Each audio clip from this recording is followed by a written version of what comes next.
ఆలోచన కానీ, రైతుల ఆలోచన కానీ, నిరుద్యోగుల ఆలోచన కానీ 70 ఏండ్ల స్వాతంత్రం వచ్చే వరకు కూడా ఈనాడు కూడా బడుగు బలైన వర్గాలకు న్యాయం జరుగుతలేదని ఆలోచన చేసి we come to the power, we will conduct caste wise census according to the X-ray అన్నాడు.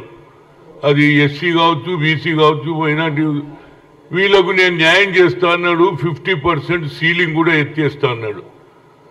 కొద్దిలో తప్పిపోయింది.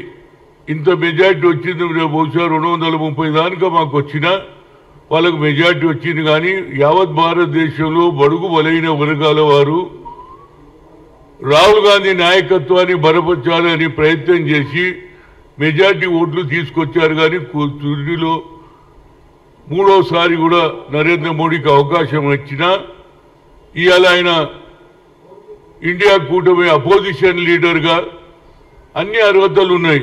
కాన్స్టిట్యూషనల్ అపాయింట్మెంట్ ఏదైనా అది ఆర్టీఏ కావచ్చు, చీఫ్ ఎలక్షన్ కావచ్చు, లోక్పాల్ కావచ్చు, అన్నిట్లో కూడా ఆయన పాత్ర ఉంటుంది. కనుక నా ఉద్దేశంలో రాహుల్ గాంధీకి ఆయన ఒప్పుకున్నారా లేదా అనేది కొద్దిగా సమస్య ఉండే. కానీ ఫైనలీ ఈ హస్ టేకెన్ ఏ సీరియస్, అంటే బడుగు బలైన వర్గాల అభివృద్ధి చేయాలనే ఆకాంక్షతో ఇందిరాగాంధీ మనుమడుగా, రాజీవ్ గాంధీ తనయుడుగా ఈ నిర్ణయం తీసుకున్నందుకు నా హృదయపూర్వక ధన్యవాదాలు ఆయన. అది అంతేకాకుండా రేపు పార్లమెంటులో ప్రతి ఇష్యూలో బడుగు బలైన వర్గాల రేజ్ చేయడం, అదేవిధంగా పార్లమెంట్లో ఏ విధంగా గతంలో యూపీఏ చైర్పర్సన్ ఐఐటి ఐఐఎంలో రిజర్వేషన్ లేదని సుప్రీంకోర్టు కొట్టేస్తే సోనియా గాంధీ గారు మన్మోహన్ సింగ్ చెప్పి పార్లమెంట్లో బిల్లు పెడితే అన్ని రాజకీయ పార్టీలకు అతీతంగా మద్దతు ఇచ్చింది. కానీ కొన్ని వేల సంఖ్యలో IIT, all India institute of medical science డాక్టర్లు అవుతున్నారు.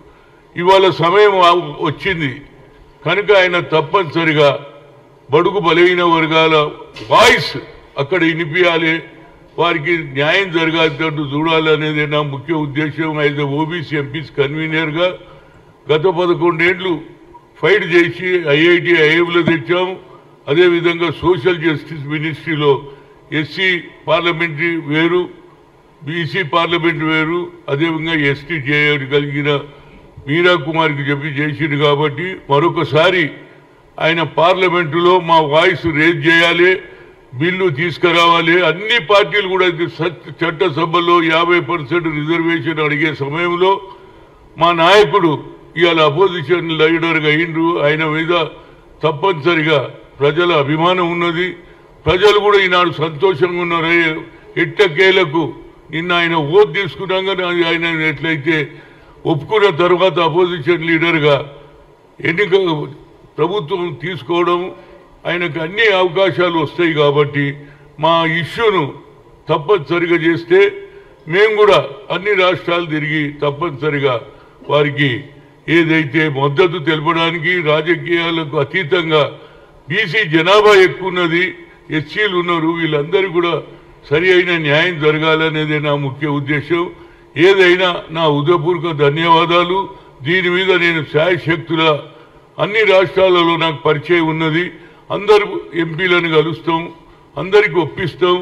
ఎందుకంటే నరేంద్ర మోడీ 2 సార్లు ఆయన, ఇది 3వ సారి అయిండు. కానీ 2 సార్లు ఆయన దగ్గరికి పోయి ఓబీసీల ఇష్యూ, ఓబీసీల జనాభా క్యాస్ట్ వైజ్ సెన్సస్ అది చేయలేదు, సెపరేట్ డిపార్ట్మెంట్ కూడా పెట్టలేదు. కాబట్టి రాహుల్ గాంధీ తప్పనిసరిగా దీని మీద ప్రాధాన్యత ఇస్తాడు. దానికి నేను తప్పనిసరిగా అన్ని రాష్ట్రాలలో తిరిగి ఈ బీసీ ఏదైతే కులగన జరగాలని, అదేవిధంగా దాంతోపాటు బడుగు బలైన వర్గాలకు న్యాయం చేయడానికి శాయశక్తిగా నేను కృషి చేస్తానని చెప్తున్నా. మరొకసారి రాహుల్ గాంధీ గారు అపోజిషన్ లీడర్ అయినందుకు నా హృదయపూర్వక ధన్యవాదాలు. అదేవిధంగా ఏ విధంగానైతే రాజీవ్ గాంధీ 21st సెంచరీకి తీసుకోవాలి మన భారతదేశం అనే ఆలోచనను పివి నరసింహారావు గారు ప్రధానమంత్రి అయిన తర్వాత భారతరత్న పివి నరసింహారావు రేపు ఆయన జన్మదినం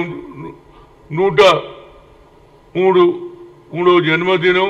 దీనికి తప్పనిసరిగా మనం అందరూ ఎక్కువ సంఖ్యలో వచ్చి ఆయన జన్మదిన శుభాకాంక్షలు చెప్పాలి. నెక్లెస్ రోడ్లో ఆయన ఏదైతే సమాధి ఉన్నదో అక్కడికి అందరు రావాలి, పెద్ద ఎత్తున జనం వచ్చి ఆయనకు తప్పనిసరిగా ఇవాళ ఆర్థిక విధానం వల్లనే మన హైదరాబాద్ ఇంత డెవలప్ అయింది. భారతదేశంలో అన్ని విధాలు కూడా ఇతర దేశాలతో పోటీ పడుతుంది.